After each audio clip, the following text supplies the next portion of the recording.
Daghang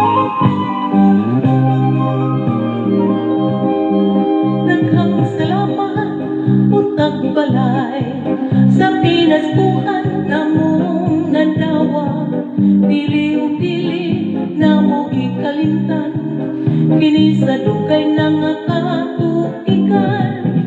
Pagkalimbugi ingawit sa Pasko, kinasing-kasing ipalan kaninyo, ikan pa'y taon kami sa kabukiran.